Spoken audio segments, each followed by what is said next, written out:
안녕하세요. 정보가 세상을 바꾼다 인포뱅크입니다. 이번에 전해드릴 내용은 러시아 우크라이나 포로 교환, 트럼프 평화를 위한 첫걸음. 여러분의 구독과 좋아요는 저에게 많은 도움이 되오니 구독과 좋아요 많이 눌러주시기 바랍니다. 그러면 시작해 보겠습니다. 이번 주제는 러시아 우크라이나 포로 교환, 트럼프 평화를 위한 첫걸음. 이번 배경은 국제사회에서 인정을 받고 싶어하는 러시아가 있습니다. 지금 보시면 러시아에서 유럽으로 수송되는 파이프라인 이렇게 해서 하나가 빠졌어요. 하나가 빠졌는데 노드스트림 2가 이번에 개통이 됐거든요. 물론 노드스트림 1에 대해서 바로 옆에서 만들었기 때문에 노드스트림 2를 이렇게 보시면 되고요. 그다음 노던 라이트, 브라더후드, 그리고 사우스 스트림. 여기서 브라더후드하고 사우스 스트림이 그 우크라이나를 거쳐서 가죠. 특히 사우스트림 같은 경우는 크림반도 바로 밑에를 지나가기 때문에 대륙붕을 통해서 이렇게 밑에를 지나가기 때문에 그걸 한번 봐주시면 되고요. 그 다음 그림, 유럽으로 가는 러시아산 천연가스라고 해서 러시아에서 우크라이나를 통해서 많이 지나가거든요. 이게 2019년도 이후에 이 지나가는 파이프라인을 끊어버리겠다라고 잠가버리겠다라고 지금 얘기를 했는데, 이번에 포로 교환 협정을 끝내고 나서 어떻게 상황이 변하게 될지는 잘 모르겠습니다. 그리고 세 번째 그림입니다. 지금 아까 말했죠, 우크라이나 앞에 지금 러시아가 크림반도를 사실상 지배하고 있는데요. 국제사회에서는 인정하지 않지만, 우크라이나의 땅으로 인정을 하지만, 그 가스관이 흑해를 통해서 이스탄불 옆에, 터키 옆에, 이스탄불 옆에 이곳으로 지나간다라는 그림입니다. 이제 주제로 들어와서 러시아하고 우크라이나하고 포로 교환을 했습니다. 7일 상대국에 억류돼 있던 인사 35명을 맞교환을 했습니다. 많은 숫자는 아니에요. 많은 숫자는 아닌데 교환을 됐다라는 게 중요한 내용입니다. 자, 러시아하고 우크라이나하고 포로 교환이 노력을 하고 있었는데요. 러시아 블라드미르 푸틴 대통령과 우크라이나 볼로디미르 렌젠스키 대통령이 이렇게 교환에 서명을 했습니다. 그래서 교환이 됐죠.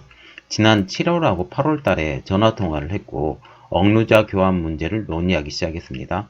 이후 양측의 인권 담당 특사가 서로 만나서 억류 인사의 목록도 교환을 했습니다. 이것에 대한 트럼프 대통령의 반응, 트위터에 나와 있는데요. 아주 좋은 소식이다. 아마도 평화를 향한 첫걸음이 될 것이다. 두 나라 모두 축하한다. 라고 말을 했습니다. 이 그림은 우크라이나 키예프에 도착하는 포로에 대해서 환영하는 그림입니다. 이것에 대한 해외의 반응이 나왔는데요. 앙겔라 메르켈 독일 총리는 희망의 조짐이다. 슈테판 자이베르트 총리실 대변인은 이렇게 말을 했는데, 2015년 러시아와 우크라이나, 프랑스, 독일 등 민스크 휴전협정을 완전히 이행하기 위해서 계속 노력할 것을 주문할 것이다 라고 말을 했습니다. 나중에 민스크 휴전협정에 대해서 제가 나중에 알려드릴 테니까 끝까지 한번 봐주세요. 장 이브 르브리앙 프랑스 외무장관은 이렇게 발표를 했는데요. 양측 주민들이 이제 5년에 걸친 분쟁 종식을 바라도 된다. 우크라이나 대통령이 포로 귀환 환영을 했는데, 아까 보였던 그림에서 그 키예프로 도착하는 포로에 대해서 환영하는 환영 인파에 우크라이나 대통령이 참석을 했습니다. 젤렌스키 대통령은 키예프 공항에 나가서 귀환자를 직접 맞이하며 환영을 했다고 합니다. 그런데 이번에 바뀌면서 논란이 된 석방자가 있었는데요. 석방자 중에 MH17, 이게 말레이시아 항공의 비행기인데 이 여객기가 격추 사건이 일어났어요. 이 격추 사건이 일어났을 때 잠재적 용의자인 체마크가 이번에 포로 교환 명단에 포함이 된 거죠. 그래서 스테판 블로크 네덜란드 외무장관은 이렇게 말을 했는데요. 여러 차례 반대에도 불구하고 우크라이나 당국이 체마크를 러시아에 넘겨준 것에 대해서 유감을 표명한다 라고 발표를 했습니다. 특히 이 비행기가 네덜란드에서부터 시작해서 말레이시아로 가는 비행기였는데 여기에 네덜란드인들이 많이 죽었거든요. 그래서 네덜란드에서 이렇게 직접 발표를 한 겁니다. 그러면 포로 교환의 의의를 한번 보면 다수 언론에서 양국 관계 해빙의 신호탄으로 해석한다는 겁니다. 정말 더 큰 의미는 러시아에 있어요. 러시아 입장에서 포로 교환의 배경을 보면 5년 전 러시아가 크림반도를 강제 병합한 후 러시아는 국제사회의 경제 제재에서 벗어나기를 간절히 원하는 거죠. 특히 미국이 강하게 누르고 있었는데요. 러시아산 천연가스를 사지 마라 라고도 많이 말을 했고 여러 가지 경제 제재를 많이 가했는데 특히 많은 경제 보복을 세컨더리 보이콧도 많이 당하고 이런 것들 때문에 이런 경제 제재를 벗어나기를 원하는 러시아였습니다. 그리고 우크라이나 입장에서도 포로 교환 배경이 있는데요. 장기간 경제적 어려움을 극복하기 위해서 러시아하고 협력이 필요한 시기입니다. 특히 러시아에서 우크라이나로 지나가는 파이프라인에 대해서 천연가스 파이프라인에 대해서 이번에 19년도가 지난 다음에 잠가버린다고 말을 했거든요. 이 잠가버리게 되면 그 지나가는 비용을 받아서 살았는데 이것을 19년도 안에까지 해결을 봐야 그런 것들이 잠겨지는 것을 막아낼 수 있기 때문에 여러 가지 목적으로 러시아하고 협력이 필요한 시기가 되었던 것입니다. 즉 양국의 이해가 맞물려 이뤄내진 결과물이라는 거죠. 그래서 러시아에서 반응이 나왔는데요. 러시아 외무부는 포로 교환을 환영한다. 우크라이나는 모든 문제에 대해 러시아로 비난의 화살을 돌리려는 습관을 버려야 한다. 라고 말을 했는데 왜 러시아로 비난의 화살을 돌리려는 습관이라고 말을 했는지 말씀해 드리겠습니다. 즉 장기간 계속된 양국의 갈등은 우크라이나 내분이라고 말을 했습니다. 특히 크림반도 영토권 분쟁이 러시아하고 우크라이나하고 이 영토권 분쟁이 많이 일어났거든요. 왜 일어났는지 그 배경이 참 흥미롭습니다. 한번 보시면 이게 1954년까지 올라가요. 굉장히 오래됐죠. 굉장히 오래됐는데 그 올라간 이유를 가르쳐 드릴게요. 우크라이나 출신인 소련 서기장 니키타 후르시초프, 굉장히 유명하신 분이에요. 스탈린 이후에 정권을 잡으신 분인데 후르시초프가 우크라이나에 크림반도를 선물을 했습니다. 그때 당시에는 러시아령이었었는데 이때 우크라이나 자치정부에 이걸 선물을 해버린 거죠. 그때 당시에는 소련이라는 USSR이라고 하나의 통합체로 묶여 있었잖아요. 그때 당시에 우크라이나 자치정부가 따로 있었거든요. 우크라이나 자치정부에 크림반도를 선물을 해버린 겁니다. 섬이었어요. 그렇죠. 섬도 아니고 원래는 우크라이나 땅에서 이게 떨어져 나가서 붙어 있는 데인데 러시아 땅에서도 봐도 이게 가깝고 우크라이나 땅에서 봐도 가까운 지역입니다. 지금 소련의 붕괴 후 우크라이나는 크림반도 영토권을 쥔 채 독립을 해버렸습니다. 즉 크림반도가 우크라이나 땅이 돼버린 거죠. 러시아는 원래 내 땅이니 돌려달라라고 지금 주장을 하고 있습니다. 그래서 크림반도는 자치공화국으로 독립을 원했던 상태였죠. 그러니까 크림반도라는 그 땅이 우크라이나 내에서도 자치주였어요. 자치주였기 때문에 이 자치주에서 선거를 통해서 러시아로 귀속된다 라고 발표가 났고 러시아에 그렇게 해서 귀속이 돼버린 게 러시아 주장이고 우크라이나하고 서방 주장은 그건 아니다. 우크라이나 땅이다. 지금도 그렇게 주장을 하는 거죠. 그리고 우크라이나에 또 다른 원인이 있습니다. 내부에 놓인 민족 간의 갈등이 가장 큽니다. 러시아 외무장관이 언급했던 우크라이나 내분이라고 말을 한다라는 거죠. 여기 이 그림이 되게 중요한데요. 자, 보시면 지금 우크라이나의 지도예요. 우크라이나 지도인데 지금 보시면 그 크림반도가 원래 우크라이나에 붙은 땅이에요. 반도였으니까. 우리나라에서 반도라는 것은 땅에 붙은 땅에 떨어져 나간 지역을 반도라고 하는데 자 보시면 키예프를 중심으로 원래 제정 러시아의 시작은 키예프 공화국에서 시작하신 건 여러분 아시죠? 키예프 공화국으로 시작을 해서 점점 커져서 제정 러시아가 만들어졌는데 제정 러시아의 중심이 어디로 넘어갔어요? 생페테부르크로 넘어갔었죠. 생페테부르크로 넘어가면서 제정 러시아가 점점 커졌고, 거기서 이제 러시아 혁명이 일어나면서 수도가 어디로 바뀌냐면 모스크바로 바뀐 거죠. 이런 일련의 사건들을 생각을 해보면 원래 제정 러시아의 시작은 키예프 공국, 키예프 공국에서 점점 커져서 다른 국가로 바뀌면서 이렇게 바뀌었다. 이렇게 생각하시면 되고요. 그래서 지금 우크라이나의 민족이 슬라브 계열의 다 슬라브족이에요. 같은 슬라브족임에도 불구하고 러시아계와 우크라이나계가 나눠진 거죠. 그래서 색깔이 점점 짙어지는 거, 빨간색으로 점점 강해지는 게 러시아 계열이 점점 많다라는 거죠. 이렇게 보시면 오데사, 자포리지아, 하리코프, 도네츠크, 루간스크, 크림, 특히 크림반도도 강력한 러시아 지역입니다. 그래서 러시아 사람들이 많아요. 그리고 키예프 공국을 중심으로 한 우크라이나 내륙 지방, 이런 쪽이 원래는 토종 우크라이나 민족이 또 있다라는 거죠. 이 그림을 보시면 됩니다. 이게 2013년도 인구 조사입니다. 자, 지금 우크라이나가 내분이 일어났었어요. 전에. 동유럽과 러시아 사이에 위치한 우크라이나는 지역에 따라 양분이 됐는데요. 동쪽 지역과 서쪽 지역이 나눠졌어요.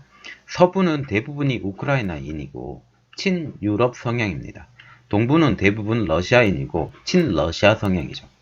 특히 우크라이나 지역이 러시아에 합병됐을 때 동부 사람들은 좋아했었는데 서부 사람들은 안 좋아했었던 역사적 배경들이 있어요. 지금 러시아가 크림반도에 집착하는 이유가 있습니다. 보시면 흑해함대 유지입니다. 겨울 해안의 대부분이 얼어붙는 국가의 특성이 있죠. 추운 지방이 있기 때문에. 그래서 부동항을 찾았어요. 부동항이 크림반도 남서부 세바스포폴항이 있죠.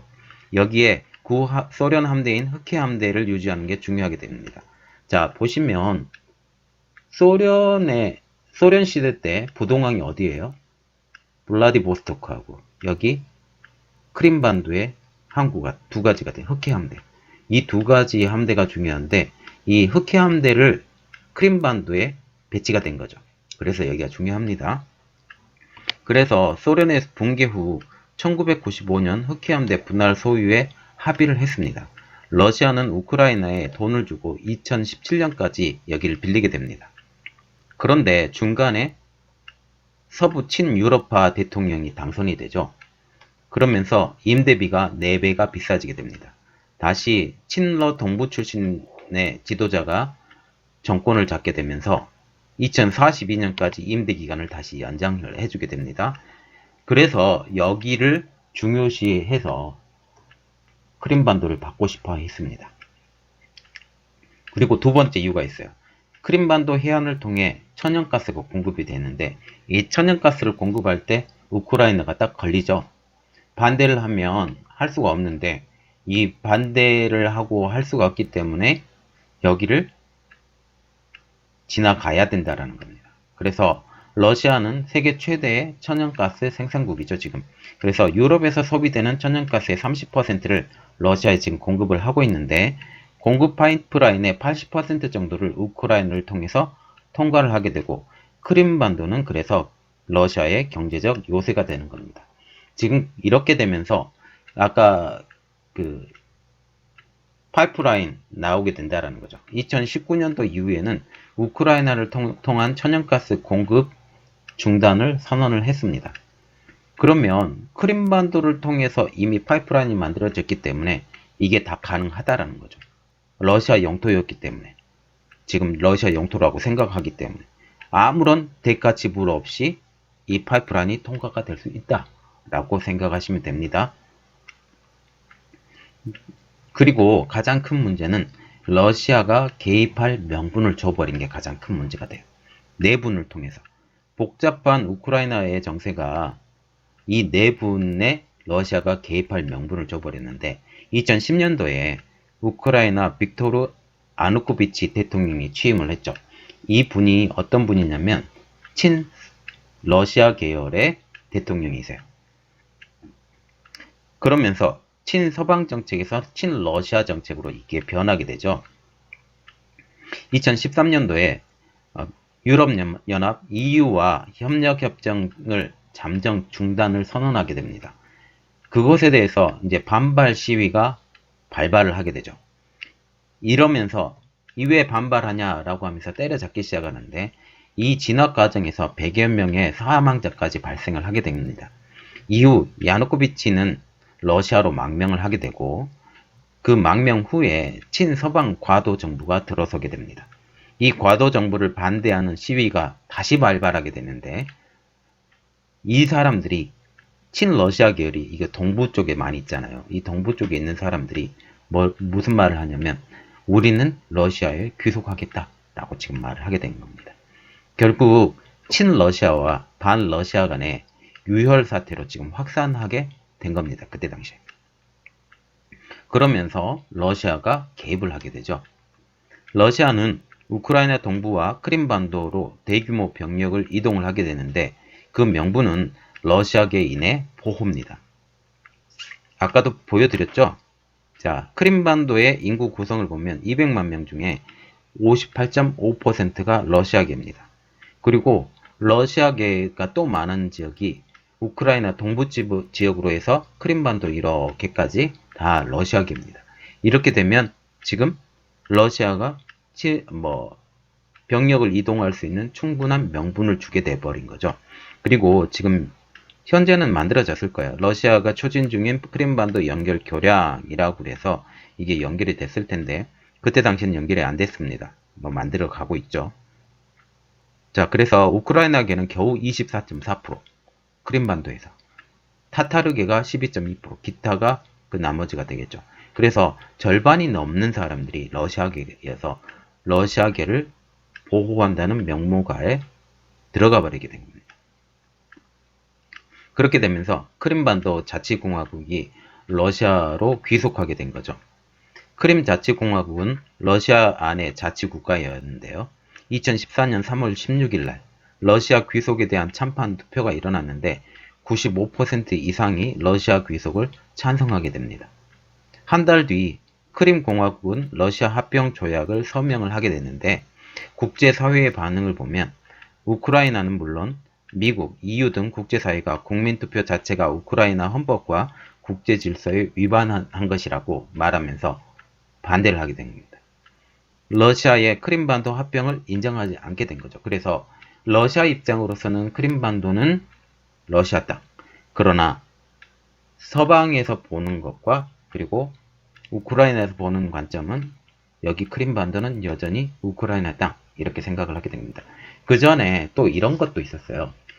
핵 확산 금지에 지금 우크라이나가 서명을 하면서 우크라이나에 핵무기가 많았었는데 핵무기를 다 폐기해버렸죠. 그러면서 우리가 핵이 없어서 이렇게 합병이 되는지 아닌가 된 거에서 의심을 하는 우크라이나인도 많게 됐다는 게 그때 상황이었습니다. 지금 분쟁 종식을 위한 국제사회의 노력들이 있었는데요. 러시아, 우크라이나, 프랑스, 독일 이 네 나라가 4개국 정상들이 노르망디 포맷을 결성을 했습니다. 이 노르망디 포맷에 포함된 포로 교환이 있었는데요. 2015년 2월 달에 노르망디 포맷 정상회담에서 벨로루시의 수도인 민스크에서 개최를 한 그 서명식에서 주요 내용이 모든 포로와 억류 인원 맞교환 및 석방이 포함되어 있던 상황입니다. 그래서 이 배경으로 이게 이번에 포로가 교환이 됐죠. 4년 이상이 걸렸습니다. 4년 반이 걸렸죠. 이렇게 하면서 첫걸음이 이제 떼진 거죠. 첫걸음이 떼지면서 이 포로 교환 그리고 그 다음에 순서 계속 갈 겁니다. 지금 트럼프 대통령이 G7에서 러시아를 포함한 G8으로 만들자라고 지금 얘기를 했는데 거기서 그 프랑스 모든 나라들이 다 반대했죠. 그 반대한 내용은 다 올려드렸는데 그 중요한 내용 중에 하나가 그 크림반도 문제를 해결하지 않으면 여기 들어가지 못한다고 프랑스가 얘기를 했죠. 그러면서 반대를 했습니다. 이것을 위해서라도 크림반도 문제는 반드시 해결이 돼야 되고 이 해결되는 것 때문에라도 이게 교환이 먼저 이루어지고 다른 것들을 계속 해 나가야 된다는 입장입니다. 자, 여기서 시작이고 러시아가 이제 미국의 협조로 다시 강대국의 반열로 다시 원래는 강대국이었지만 지금 많이 찌그러졌죠. 강대국의 입장으로 다시 재등장하는 입장이 되지 않을까. 지금 러시아하고 미국의 협력이 점점 더 이 사건을 통해서 강해지지 않을까라는 게 제 개인적인 의심이 있습니다. 자, 오늘 내용은 여기까지였고요. 저의 내용이 좋았다면 구독과 좋아요 많이 눌러주시기 바랍니다. 감사합니다.